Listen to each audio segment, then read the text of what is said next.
Jaheim Oatis is one of the strangest defensive tackle evaluations on the board because if you look at the body, you understand why teams still care. 325 pounds, length to two gaps.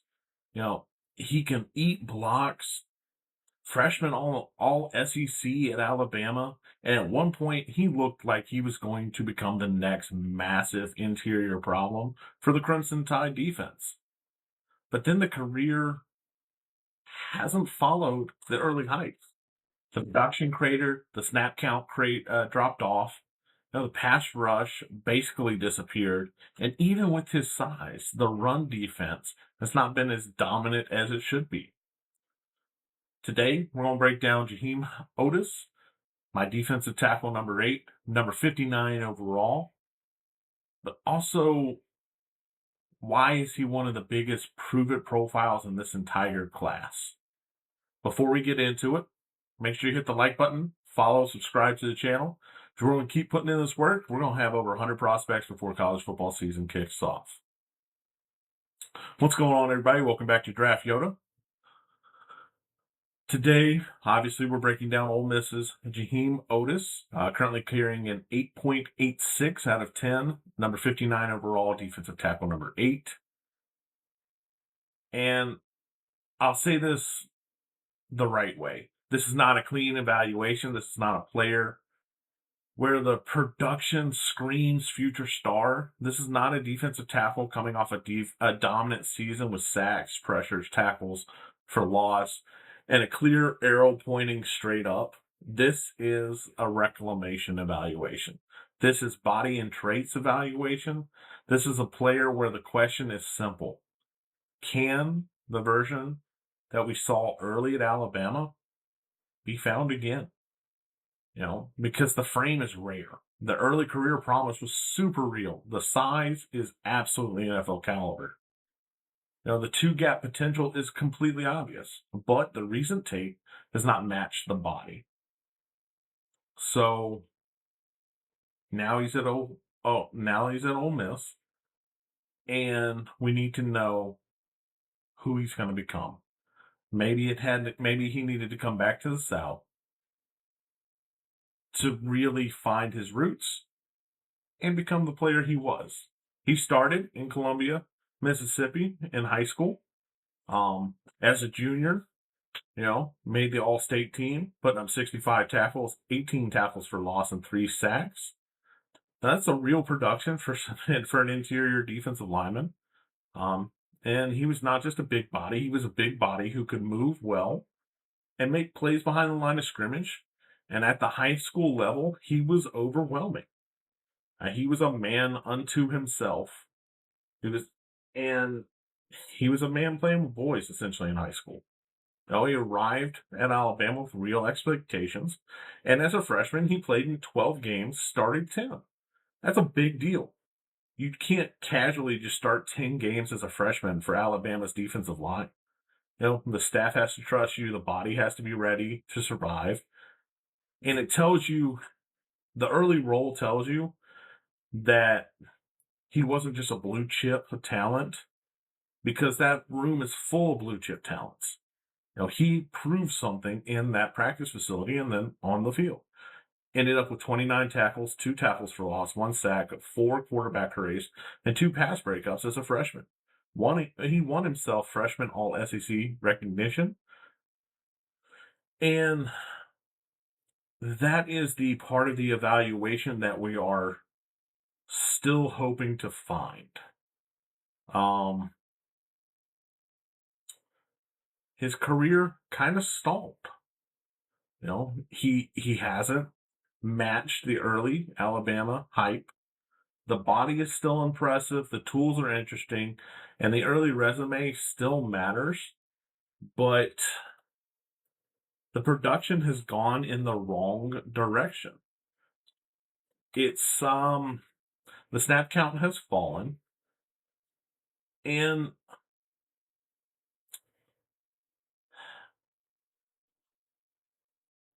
I don't know where his role has been.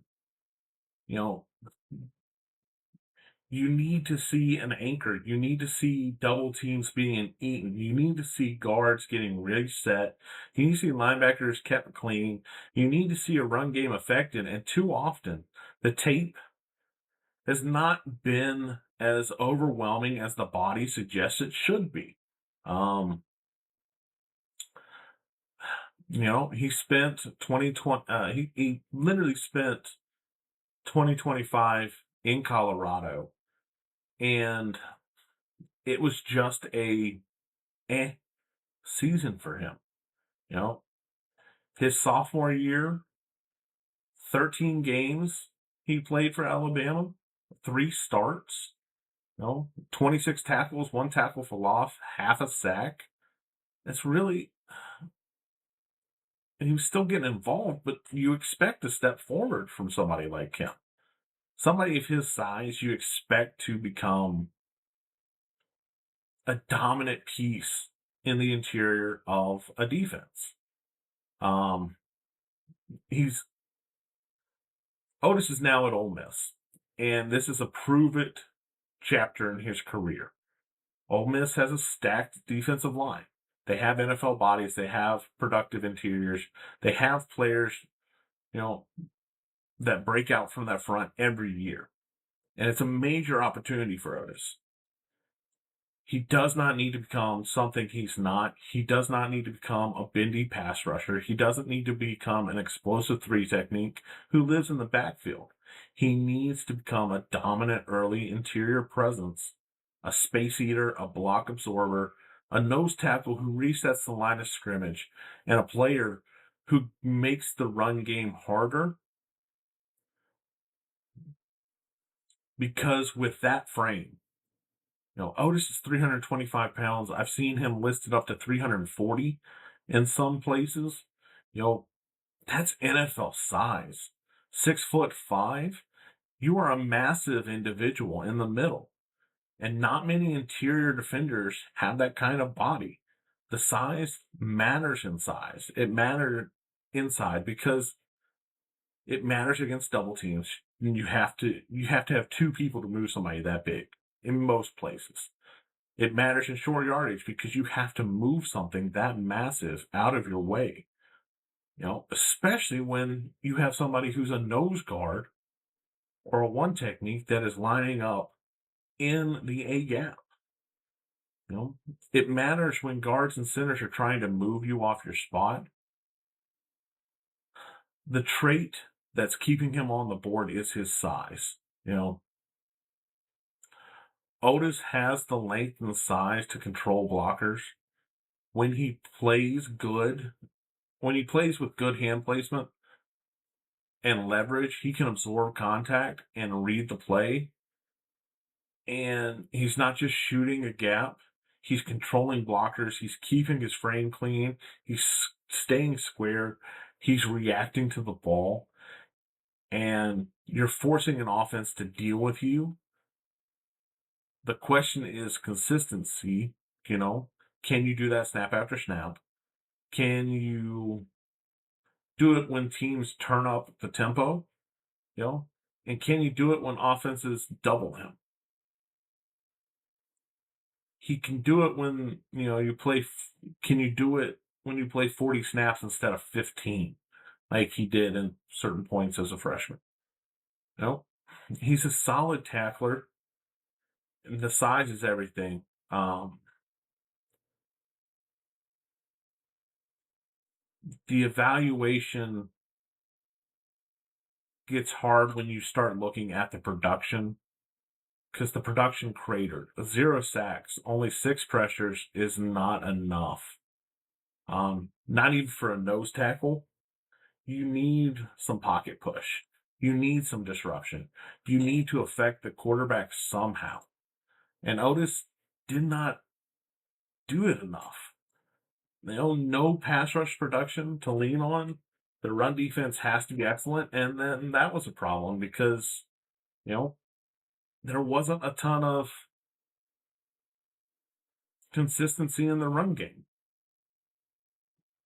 Speaking of consistency in the run game, another concern I have about him is the run defense. and it's what bothers me the most. A 325-pound, 340-pound defensive tackle, the run defense should be your bread and butter. It should be your selling point. It should be the most bankable skill set you have. But his run defense grade has been below average despite the size. And that can't happen. If you're not giving pressure, you better be stopping the run. If you're not creating tackles for a loss, you better be holding the point. If you're not producing sacks, you better be keeping linebackers clean so they can move and make plays. Oatis has the body to do it. It just hasn't been consistently done.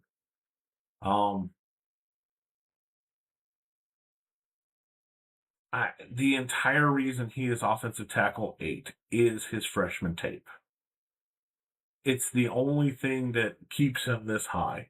If we had to go simply off of what he did at Colorado or what he did, later in seasons at Alabama, it would be a much more difficult task to keep him this high.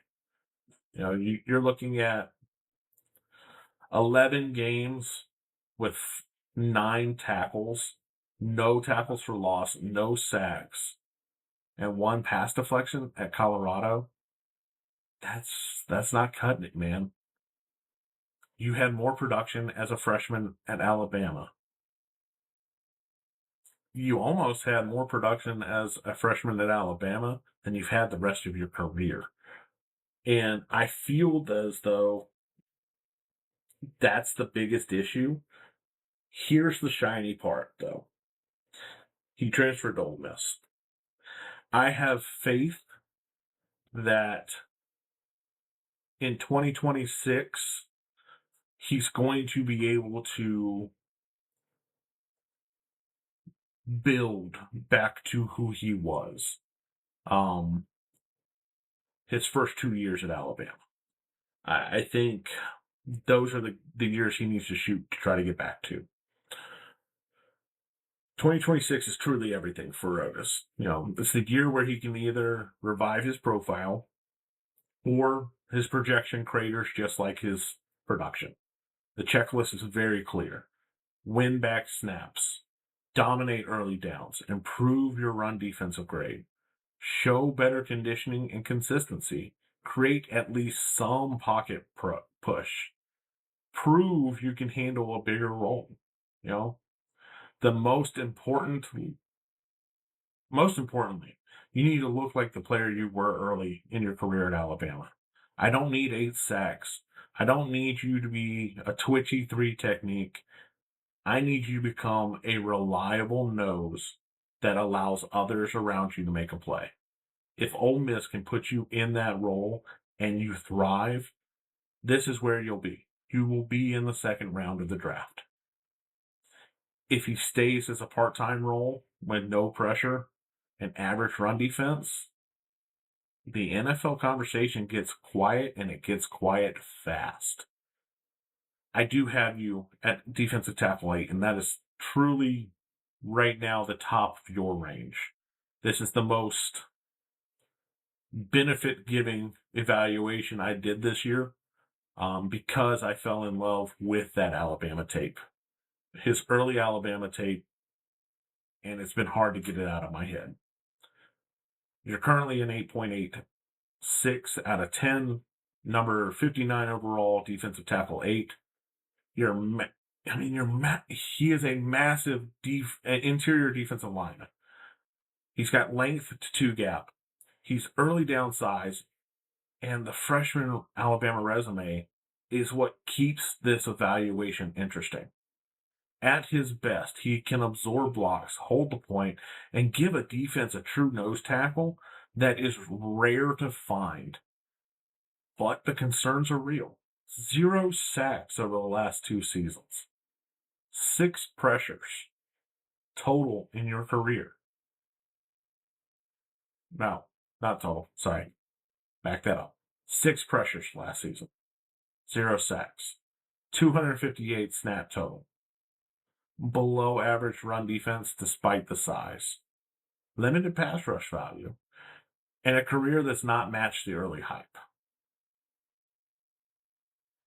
If you find yourself at your Alabama form, if Otis finds himself at his Alabama form, then this is where he'll be. Day 2 all day.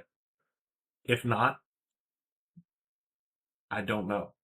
I hope you got a wonderful degree from the University of Ole Miss, and that you have a wonderful life. But I don't know if football is where you're going to be if you don't find the early Alabama form again. But that's me. That's my board. What do you think about it? Can Ole Miss help him rediscover the Alabama form? Is the 325 to 340 pound frame enough to keep betting on him? Is this massive monster of a man, enough to rely on, even though the production has fallen? Where's the production fallen too far? Drop your thoughts down in the comments. Make sure you hit the like button, subscribe to the channel, and follow. We're going to keep putting in this work. We're going to get to over 100 prospects for this college football season. I'm Draft Yoda, Bill Workman, your favorite draft nerd's favorite draft nerd, and we'll catch you guys in the next one.